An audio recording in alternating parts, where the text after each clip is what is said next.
Hey everyone, Kalaris here, back with another of everyone's favorite, the all-talking video. They always do so well, and this one should do even better because of how long it is. There was another video I wanted to get out first, but then my computer crashed and I spent the last 3 days getting all the issues fixed. It hasn't been awesome, but at least I was able to back up all my files, so I didn't lose any music. Just a frustrating amount of time. That video will be the first in what I hope is a series that people really enjoy. It's called Secretly the Same Song, and it's kind of like the video on the Roomy channel a few days ago, except it's also totally different, which I'll admit I was anxious and then relieved about. I'm not going to waste any more time talking about it because I recorded myself talking about it, and I went for like 5 minutes, and we don't have time for that. We got stuff to talk about already. So let's get to it. This is going to be about how to Feel was written, which I asked if people would be interested in, and I got even more than the minimum amount of support I needed to make the video, which was one person. I got 3 people. Aw yeah, pretty epic. Which means this video will probably do terribly. 3 people, awesome. So many views. So do me a favor, if you do watch this, please watch it all. But if you decide you don't want to watch it all, I'm bumming you out too much or something, just put me on mute, play it in the background. Like, seriously, I need so many more watch hours before I can monetize the channel. And I would really like to do that because I would like to upgrade the camera. I'm using this tiny webcam. I'd like to upgrade my microphone. I'd like to get a green screen because I'm so sick of people looking at my bed. You're probably sick of it too. I would like to put more effort into this. I just need money. And for that, people need to watch more videos. So I need to make more videos. And I guess I need to make longer videos. So that's what I'm going to be doing. And that series won't be monetizable anyway. So I'm a genius. Get the stuff that you can monetize out of the way when you're not even monetized. It's brilliant. In fact, it's about an incredibly toxic, abusive, emotionally manipulative, horrible 6-year relationship that I convinced myself was the greatest thing in my life. The song is basically our conversation as she's breaking up with me, with the reasons why being that I was emotionally closed off and unavailable, that I wasn't trying at all to improve things, that we were going stagnant and I was just letting it happen, that no matter how many times we went over the same things again and again, I just wouldn't change, and she wasn't willing to waste any more time on me, that I just wasn't trying. Except none of that was true. Maybe it looked true from her perspective, and I can understand where she's coming from. But she never understood, and she never tried to understand. Everything I did for her. I did for the relationship. I gave up on myself to focus on her. I couldn't improve myself because I didn't even know where to start, because I didn't matter. I discarded myself, which is horribly unhealthy and totally messed up, but I was doing the best that I could with my messed up brain and serious emotional baggage. We can get into that in another video if people enjoy being depressed in this one. I tried to improve based on what she was telling me, but at that point I was so damaged that it was impossible. I was so tied up in knots that there was no way out except to break me and let me put myself back together. So, in my 3rd year of university, where I was studying classical music as a singer and composer, I met a girl online and fell in love. At first, I felt like she was everything I wanted, but we quickly devolved into a codependent relationship. She was being abused at home, so she moved in with my parents just a few months into our relationship, and at that time, she started sucking me into a vortex. In my 4th year of school, I started skipping classes, and I started dropping classes. I tried to finish my final year of school 3 times. I almost thought I had it in that final year. At this point, we had moved out and were renting an apartment alongside her sister. I was a full-time student with part-time work on the side. She had dropped out of high school and was working as a waitress at her mom's restaurant, and her sister was collecting welfare. Things were stable until her sister just stopped being willing to make the effort to get her welfare checks. You're getting money for free. Just get the money. But she couldn't. It was super stressful for her. I never figured out why. And then it became stressful for everyone. At that time, money was such a huge thing, so the smart thing to do would be to start working harder to pick up the slack. But instead, she became overwhelmed, and she quit. She quit her job. So that meant I was now paying rent for 3 people all by myself, even though I wasn't working full-time. I was a full-time student. I was making some money, but like maybe $100 a week. What I had was a credit card and about $1,000 in government money for school that I still hadn't spent because I They were meant for textbooks, but I'm sneaky. And but I didn't have any time. I didn't have time to pick up more hours. I was busy all the time. And then she wouldn't have wanted me to anyway because she wanted me around her whenever possible.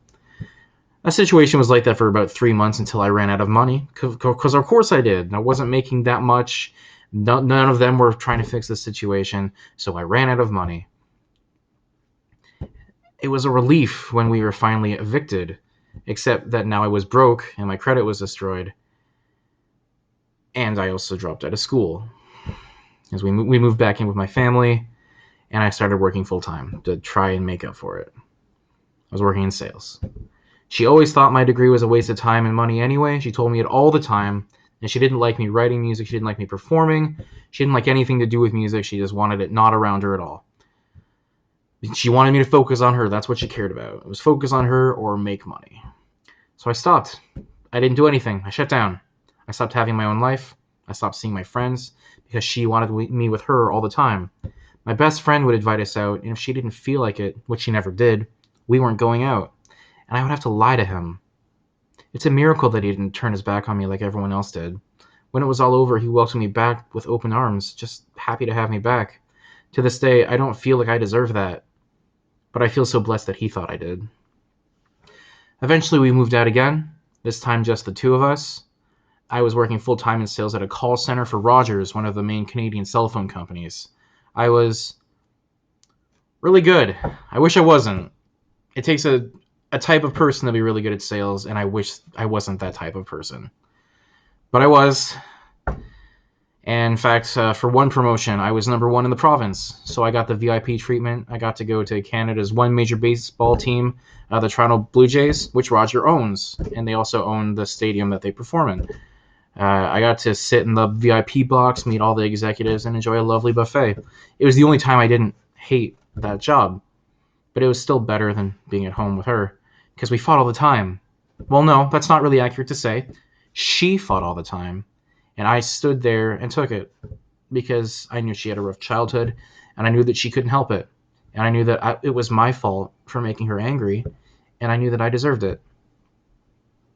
She would get angry at me if I didn't say the right thing. She would get angry at me if I said the right thing but didn't know why.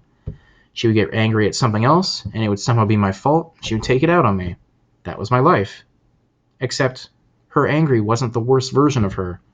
I much preferred her angry because she was alive. It hurt, but there was something there. The other version was so much worse. When depression hollowed her out so badly you would swear you were looking at a corpse walking. She didn't cry, she just shut down. That was usually my fault too. If she didn't say it, it was already conditioned in my brain to think it. It was somehow my fault, and it was up to me to get her out of it. And I always felt that if I could just find the right thing to say, I would pull her out of it and make her feel better. And I never could. Somebody else could have. Somebody better could have. That was always what she said. She said she could have if she was talking to somebody else. She knew exactly what to say. But I didn't, and that was my fault. She always said she could make anyone feel better, except for herself. But that's not true, because she couldn't make me feel better. Because I never told her when I needed to feel better. I never told her anything. Because she was already dealing with enough. I didn't want to add to that. I couldn't add to that. It didn't feel like I was allowed to. I felt like I had to be strong to protect her. Protect her from everything, because she was dealing with so much. Just let her be. So, I closed myself off, and I hid all my hurt so deep, I didn't even notice it, and I was a rock. I thought that was what she wanted. I would be strong for her to get her through whatever she needed. I would be her punching bag, or her doormat, or her life preserver. I would be whatever she needed to be. And in that, I stopped being myself. I stopped being a real person. And because of that, maybe she had a point. I'm just a mirror, showing whatever you want to see. I didn't know who I was anymore. I didn't have music anymore, which for my entire life was my identity. In conversation, I wouldn't give her my opinion. I would give her what I thought she wanted to hear. I just wanted her to be happy. Or more accurately, I just didn't want her to hurt me. So I lost myself. I gave her what I thought she wanted, but I was wrong. She hated it. She hated it herself every time she was angry at me, and yet I had become so accustomed to that, just being the way things were supposed to be. Even when she asked me to help her stop, to help her change, I didn't know how. That was my life now. I was so closed off, so tightly wound, so well trained, that I couldn't break the spell, neither could she. I tried, but I never did very well. My brain had been rewired. I was broken. I no longer knew how to feel. Hey, that's the name of the song. Get it? And yet she was so sure that I just wasn't trying, that I just checked out, and somehow she was the victim, that I was purposely just giving her nothing while making empty promises that I would change. It seemed so easy to her because she didn't understand. She couldn't understand because the idea is so alien to her. She never bottled up her emotions, even when she should have. She convinced herself that I didn't care and nothing I could say could change her mind. Well, after months of therapy, she finally decided to call it off, and I was so far gone that I tried to convince her she was wrong. It was the first thing she ever did that truly had my best interest at heart, and it absolutely shattered me. But it meant that I could pick up the pieces and put myself together the right way. Almost immediately, I began to write again because it was the only way I could think to get through the pain and to clear up the haze in my mind. In that song, you can hear how much I utterly believed that she had left me because I just couldn't be good enough for her. How sincerely I believed in those days that if I had been better, stronger, things would have been okay. I'm almost ashamed of that version of me. But I don't hold it against him, just like I never held it against her. I still don't. I even went through enough soul searching and therapy to understand why I was like that. Why I let her use me as a doormat and why I couldn't stop. It had a lot to do with my childhood, which could be a whole other video. If people feel like I haven't made them sad enough, I'd love to talk about it. Oh, maybe we'll do that. Whatever. Even after we broke up, we still had to live together for a few more months for our lease to end. The funny thing is, within a week of losing that relationship I had for years, I lost my job that I had for years. You see, I broke the rules once to help her mother, who was struggling financially. I essentially erased her phone bill, which also had her two daughters on it. This sounds like not that big of a deal, but it had gone bad. Like 5 months behind in payments bad. It was around $800 Canadian, which is currently $600 American, but it was more back then. I did this because my loving partner's mother was taking out all this frustration on her, and she was in turn taking it out on me.